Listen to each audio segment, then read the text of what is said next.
Thank you, Mr. President. I would first, before I get into this bill, I'd like to thank some people that have worked so hard on this bill.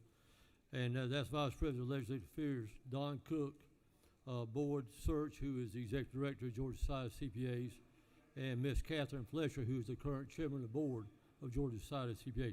This provides a new pathways for people to receive their CPA license. And just like all other professions that I know of and I talk to, we all have shortage of qualified people in our profession, and this provides two other pathways in addition to what we have now. So Georgia currently has a structure that's been in place since 1998, but presently does not meet the needs of our profession. Currently, the Georgia Public Accounting Act requires CPA candidates, Currently, Georgia Public Accounting Act requires CPA candidates to pass all parts of the CPA exam, complete 150 hours of credit hours qualifying education, and gain 1 year of relevant work experience before becoming a licensed CPA. This House bill does not change that at all. In fact, it adds two more ways to it. But this is an attempt to address the profession's demands and some of the challenges in getting to licensure. House Bill 148 proposes to add two other ways to become a Georgia licensed CPA, as well as establishing practice privilege requirements for out-of-state CPAs to practice in Georgia.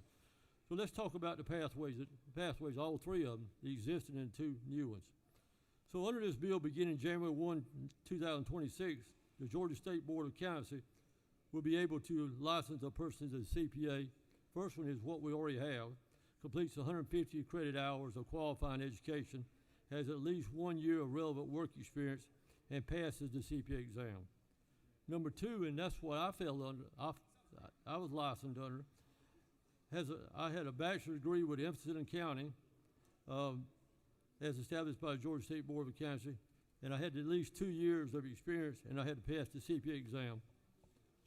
And it did take me 5 times to pass it. Also, the third measure is that you have a master's degree with emphasis in accounting, as established by the State Board, and at least 1 year experience, and pass the CPA exam. So this is allowing us to go from one way to become a CPA to actually 3 ways, and in no way does it diminish our credibility of our profession. In many places, our profession is held esteemed among all other professions. So these pathways are being looked at by many other states. So let me just tell you in conclusion, House Bill 148 provides Georgia with 2 new routes to a CPA licensure, as well as practice privilege requirements that will make it more efficient for all out-of-state CPAs to provide audit services in Georgia. This bill is backed by the Georgia Society of CPAs, Georgia State Board of Accountancy, and the national accounting firms.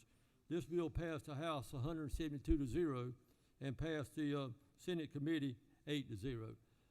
Mr. President, I yield the will.